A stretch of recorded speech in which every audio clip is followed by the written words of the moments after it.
Good morning, students. Today we will discuss about the image enhancement in the spatial domain. In the last lecture we have discussed the human visual system and the electromagnetic spectrum and the visual light, how the visible light can be shown in the electromagnetic spectrum, the image representation, how the images are acquired and sensed, and finally we have discussed about this most important aspect of image, that is sampling and quantization. In this lecture, we will discuss about the image enhancement techniques. The most important part is the spatial domain methods. The next is image transformation functions. The first one is linear function, logarithmic function and power law function. This all we will discuss in today's lecture. What is image enhancement? It is the process that improves the quality of the image for a specific application. It totally depends upon the requirement of application and the observer of the image. What are the image enhancement methods available till date? First one is spatial domain methods. This is also known as image plane. In this case, the techniques are based on direct manipulation of pixels in an image. And in case of frequency domain methods, the techniques are based on modifying the Fourier transform of the image instead of playing with the pixels of the image directly. In frequency domain, the Fourier transform of the image is calculated and then we work on the pixels of that Fourier transform. Finally, we will do the inverse Fourier transform of that pixel values. Last one is the combinational methods. These are based on combinations of both of the first two categories. So what are the spatial domain methods? The term spatial domain refers to the aggregate of pixels composing an image. These are the procedures that operate directly on the pixels. Spatial domain processes will be denoted by the expression gxy is equal to t fxy, where fxy in the input image is the input image and gxy is the processed image, and t is the operator that is known as spatial domain operator, which works on f, and we will get finally the enhanced image known as gxy. And in addition, the t can operate on a set of input images also. As we can see in the diagram, in the plot of spatial domain, it is the simplest form of t when the neighborhood of size 1 cross 1, that is single pixel. Here we can see in this diagram, the neighborhood of this pixel is a 3 cross 3 matrix. But if we only show the 1 cross 1 matrix, that is the same pixel itself. In this case, g depends only on the value of f at that x and y spatial coordinates, and t becomes the gray level, which is also known as intensity or mapping transformation function, which is of the form s is equal to t r. For simplicity in the notation, r and s are variables denoting the gray level of x and y, fxy. R is used for denoting the gray level of fxy, and S is used for denoting gray level of final output image, that is gxy, at any point x and y in the spatial domain. Here we can see the examples of enhancement techniques. First one is contrast stretching. This is an enhancement technique in spatial domain. As we can see in the plot, that if TR has the form, the effect of applying the transformation to every pixel of f, that is image, to generate the corresponding pixels in G would produce a higher contrast than the original image. How it will work? By darkening the levels below the M as shown in this plot, by darkening the levels below M and by brightening the levels above M in the original image. Then we can see the contrast is stretched by using these values in the image also. So contrast stretching is a simple image enhancement technique that improves the contrast in an image by stretching the range of intensity values it contains. Typically it uses a linear function. Here it is a light, dark and light R plot, and here we can see the function used for image enhancement is S, that depends upon the value of R, and T is the image enhancement operator. Thresholding is a special case of this contrast stretching. in which we can use only 0 and 1, two levels of a pixel. It is a limited case of contrast stretching. It produces a two level or binary image, that is a black and white image. Processing approaches can be formulated with gray level transformation because enhancement at any point in an image depends only on the gray level at that point.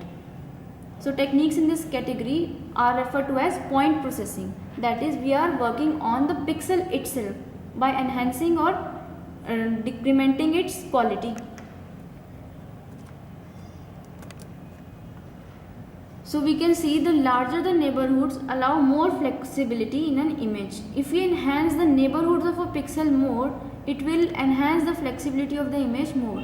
The general approach is to use a function of the values of f in a predefined neighborhood x and y to determine the output image g at point x and y. So one of the approaches used for this purpose is called mask, which is also known as filters. It is a small 3x3 2D array, such as shown in the figure, in which the values of mask coefficients determine the nature of process. It is also known as image sharpening. The values in the mask or the neighborhood of pixels determine the sharpening of the image or image enhancement, we can say. This is known as filtering or mask processing. So here we will discuss about the basic intensity transformation function, also known as gray level functions.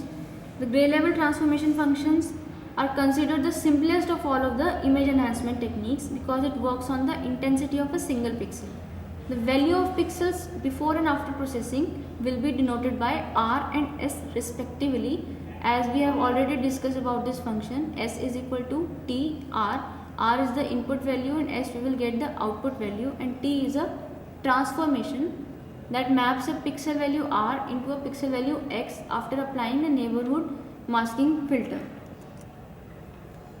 Here we can see in the diagram, it is the basic gray level transformation function used for image enhancement. This is also known as, this will come later in our type. Three basic types of functions used for image enhancement are the linear functions, the logarithmic functions, and the power law functions.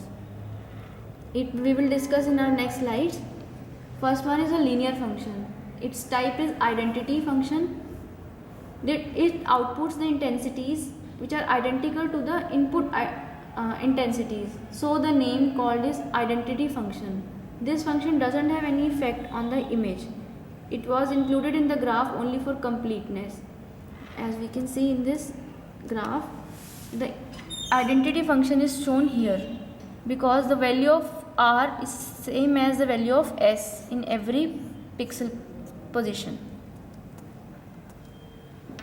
In case of linear function, the next type is image negatives, or also known as negative transformation. The negative of an image, as we have all seen the negative of an image, earlier we used to capture the images with the help of a camera, DSLR or a cameraman, and we used to get the negative of the image to reciprocate the process of image capturing, so that in future if we need the same image, we can give him the negative and he will just do the opposite of that and we will get the same image.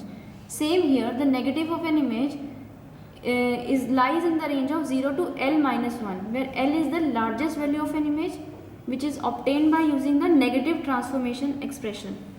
So the negative image is obtained by the expression S is equal to largest or maximum value minus R, which reverses the intensity levels of an input image. In this manner, it produces the equivalent of photographic negative. Negative transformation is suitable for various applications such as enhancing white or grey details which were earlier embedded in the darker regions of an image, especially when the black areas are dominant in size, such as in case of X-rays. The image negative function can be shown in this diagram. S is equal to L minus 1R. It is opposite of identity function because the plot is like this. In case of identity function, the plot was like this. It is used to enhance the light regions which were embedded in the darker regions. So the linear function reverses the order from black to white so that the intensity of the output to the image decreases as the intensity of input increases, because as the name indicates, it is a negative function. It is used mainly in case of medical images such as X-rays, MRIs and scans, and to produce the slides of the screen. Next is the logarithmic transformation. The general form of log transformation is the expression S is equal to C log 1 plus R, where C is a constant and R R values is greater than or equal to zeros. The log curve maps a narrow range of gray level values in the input image into a wider range of output values, so that we will get a wider range of gray level intensities in the output image. It is basically used to expand the values of dark pixels in an image while compressing the higher level values. That is the brighter values. It will compress the brighter values. It will expand the dark pixels in the image. It compresses the dynamic range of image with large variations in pixel values. As we can see in this diagram, the result of applying log transformation in case of very dark background, the image can be enhanced using log transformation. What the inverse log transformation does, it does the opposite to the log transformation. As the name indicates, it used to expand the high values in a pixel while compressing the darker level values. Third one is the power law transformations. In case of power law transformation, the expression is of the form S is equal to C into R raised to the power gamma, where C and gamma are positive constants. Here we can see in this plot, the gamma value 1 means the identity function, and varying gamma value shows different power law transformations which are obtained using varying gamma values. There is a problem in power law transformation, and that is known as gamma correction.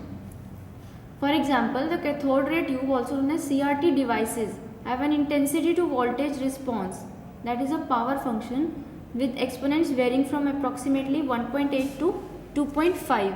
Here we can see in this diagram, where the value of gamma is 2.5. Here we will get a gamma correction in that image, and this effect is usually shows a simple grayscale linear wedge input into a CRT monitor. Here we can see that the plot of gamma is equal to 2.5. The image will get is slightly darker than the original one. So after doing gamma correction, we can make the output image almost similar to the input image. All we need to do is to pre-process the image before inputting into the monitor by performing the transformation, also known as gamma corrected input, which produces an output that is close in appearance to the original image. And this process used to correct this power law response phenomena is known as gamma correction. It generally happens due to the displacement of lens aperture or the image sensing device which is kept in the camera. In addition to gamma correction, the power law transformations are useful for general purpose contrast manipulation also. Here the original image is shown in the A, and we can see the enhanced image in D. Similarly, in this diagram we can see the enhanced image after applying the power law transformation. Here we have used different values of gamma. C is equal to 1 and gamma values are 3 and 4 and 5 respectively in B, C and D of the original image. Next, piecewise linear transformation functions. The important transformations can be formulated only as a piecewise function, and the principal disadvantage is their specification requires more user input than previous transformation. Types of piecewise transformations are: first is contrast stretching, next is gray level slicing, and the last is bit plane slicing.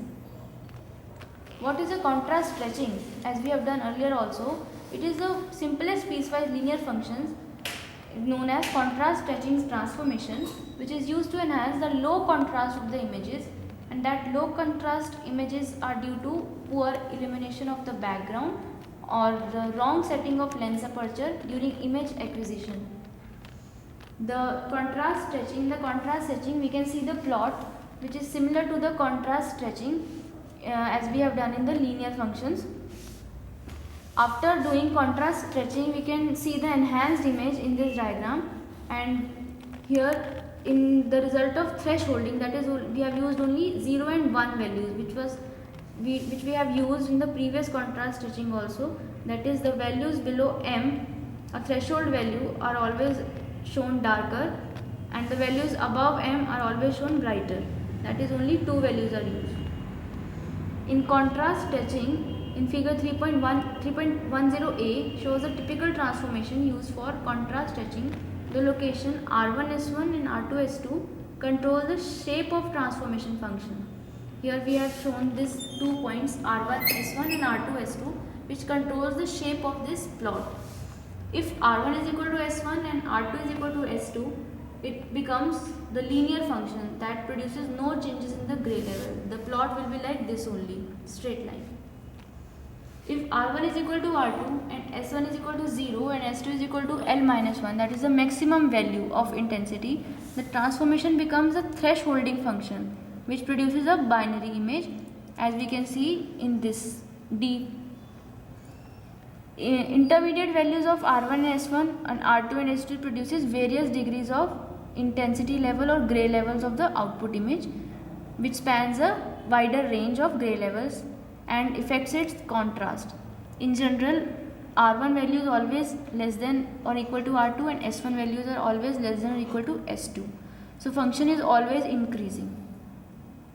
We can see the 3.10b shows a 8-bit image with low contrast here, and 3.10c shows the result of contrast stretching, where R minimum, R maximum denote the minimum and maximum gray levels in the image, and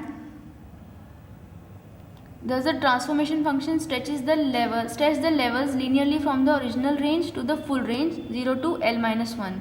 Finally, in figure 3.10d shows the result of using thresholding function, as we have discussed earlier also, where R1 value and R2 value is equal to m, the mean gray level in the image. This technique is used to highlight a specific range of gray levels in the given image, but the two basic themes are: one approach is to display a high value for all gray levels in the range of interest and the low value for all other gray levels. Means, for a range of interest, we will display a high value for all the gray levels in the image. This transformation we can see in 3.11a, this one. That is high value for the range of interest, all gray levels range of interest, and low value for all other gray levels of which are not of interest. And the second approach is based on which brightens the desired range of gray levels but preserves the gray levels unchanged. Here we can see which brightens the range of interest and it preserves the rest other intensity values as same. In the figure 3.11c shows a grayscale image, and 3.11d shows the result of using transformation of the image by highlighting only the range of interest part and suppressing the all other gray level values in the image. Next one is bit plane slicing. In this case, pixels are digital numbers, each one composed of bits. Instead of highlighting gray level range, we can only highlight the contribution made by each bit. A pixel comprises of these many planes. One plane corresponds to bit 1 bit. So bit plane 0 is the least significant bit and bit plane 7 is the most significant bit, and all of these bits are basically composed of an image, a pixel. This method is useful and used in image compression because the most significant bits are only responsible for showing the details of the image, with the help of which we can identify the object easily. But the least significant bit images are not responsible for visual description of an image. Most significant bits contain the majority of visually significant data. So this is used for image compression. As we have discussed, the bit plane 0 is the least significant and bit plane 7 is the most significant bit for a particular pixel. To highlight the contribution made to the total image appearance by specific bits, we can assume that each pixel is represented by 8 bits and the image is composed of total 8 1-bit planes. As we can see in this diagram, total 8 1-bit planes are there in a pixel, and the plane 0 contains the least significant bit and plane 7 contains the most significant bits. Only the higher order bits, that is top 4 bits, contain visually significant data. These 4 bits contain the visually significant data and we can ignore the other least significant bits in image compression techniques. As we can see in this diagram, here we can see the 7 bits are used to display a pixel value of an image and only 1 bit is used to display a pixel value and no 0 bits is used to display a pixel value. And finally, 1 bit is used and total 8 bits are used to display the pixel values. And here we can see the visually correct image, and here we can see the distorted image in case of only 1 bit used for per pixel, and here we can see the 8 bits are used for per pixel. So there is a difference. And here if we use these four to show a visual image, then we can done with image compression part. The rest of the bits we can ignore. Only the higher order bits contain visually significant data, and plane 7 corresponds exactly with an image threshold at gray level 128 because 2 raised to power 7 is 128. Thank you. Hope you have learned about the spatial domain techniques in today's lecture. So any questions?